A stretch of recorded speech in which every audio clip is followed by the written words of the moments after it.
Dari Abu Hurairah radhiyallahu anhu, ia berkata, Rasulullah Shallallahu Alaihi Wasallam biasa minum dengan 3 nafas.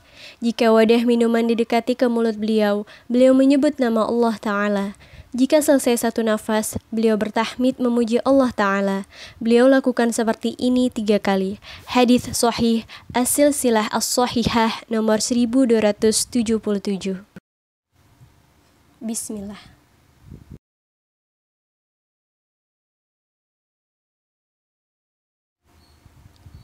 Alhamdulillah.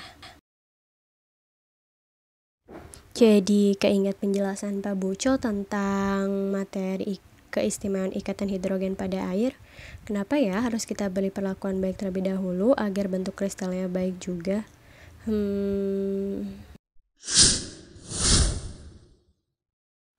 Atom oksigen dalam molekul air memiliki sedikit muatan negatif dan setiap atom hidrogen memiliki sedikit muatan positif. Meskipun molekul air secara keseluruhan netral, karena elektron yang tidak merata serta adanya kutub positif dan negatif yang dihasilkan, molekul air dikatakan polar. Muatan yang berlawanan antar molekul polar tertarik satu sama lain, menyebabkan mereka saling menempel. Gaya tarik-menarik antar molekul air disebut ikatan hidrogen. Komposisi kimia air telah lama dianggap sebagai aspek yang paling penting dari zat ini. Tetapi suatu penelitian mulai menunjukkan bahwa struktur air memainkan peran yang jauh lebih besar. Air membentuk berbagai struktur dengan berikatan hidrogen antar molekulnya.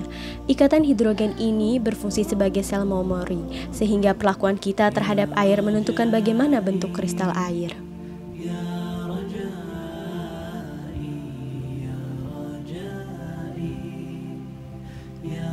Air menyimpan segudang keajaiban. Air yang biasa kita gunakan untuk keperluan sehari-hari ternyata hidup dan bisa mendengar. Keajaiban air yang bisa mendengar ini ditemukan oleh seorang ilmuwan asal Jepang bernama Profesor Masaru Emoto. Masaru Emoto telah mempelajari air selama lebih dari 20 tahun.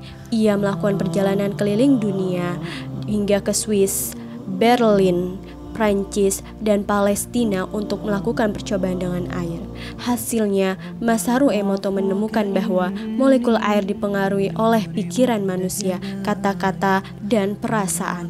Terobosan karyanya telah menunjukkan bahwa pikiran dan kata-kata memiliki efek langsung pada pembentukan air kristal.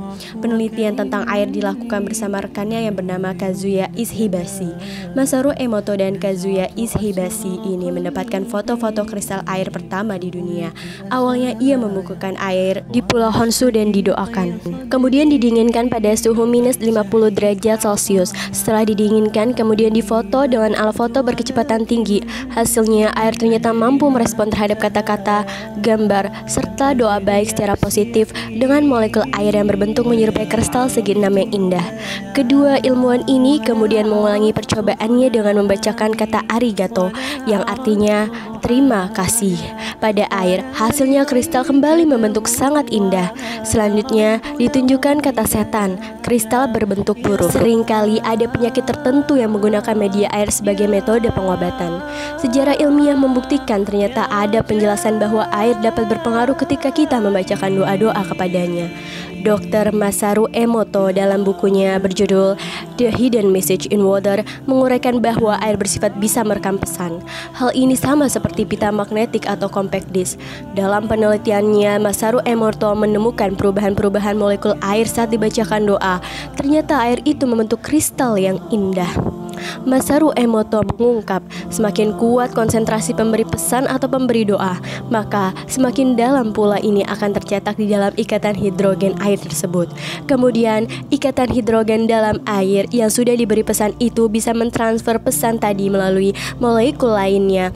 Temuan Masaru Emoto ini menguatkan keyakinan orang-orang yang sering menjadikan air putih yang didoakan bisa menyembuhkan penyakit. Dulu, hal seperti ini kita anggap musyrik, atau orang-orang juga menganggap air sebagai obat penyakit hanyalah sekadar sugesti. Masaru Emoto membuktikan secara ilmiah bahwa molekul air memang bisa menangkap pesan doa kesembuhan, kemudian menyimpannya, lalu vibrasinya akan merambat kepada molekul air lain yang ada di dalam tubuh orang yang sakit. Hal yang perlu kita ketahui mengetahui bahwa tubuh manusia terdiri dari 75% atas air, otak terdiri dari 74,5% air, dan darah terdiri dari 82% air. Bahkan tulang yang keras pun mengandung 22% air. Air yang dibacakan doa-doa akan berproses di tubuh meneruskan pesan kepada air yang ada di otak dan pembuluh darah dengan izin Allah. Pesan tadi akan dilaksanakan tubuh tanpa kita sadari. Rasulullah Shallallahu Alaihi Wasallam bersabda, air Zam-Zam akan melaksanakan pesan dan niat yang meminumnya.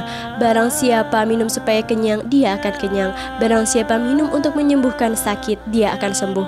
Pantaslah air Zam-Zam begitu berkhasiat karena dia menyimpan pesan doa jutaan manusia selama ribuan tahun sejak Nabi Ibrahim alaihi salam membangun Ka'bah. Di dalam Al-Quran juga sudah dijelaskan bahwa air termasuk makhluk ciptaan Allah Subhanahu wa Ta'ala yang hidup. Allah berfirman, dan kami ciptakan dari air segala sesuatu yang hidup. Al-Quran Surah Al-Anbiya ayat 30.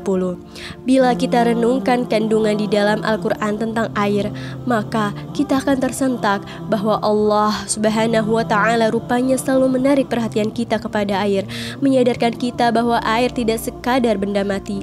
Air menyimpan kekuatan daya rekam, daya penyembuh, dan sifat-sifat air lainnya yang menunggu di singkap manusia. Sebagaimana juga Islam adalah agama yang paling melekat dengan air.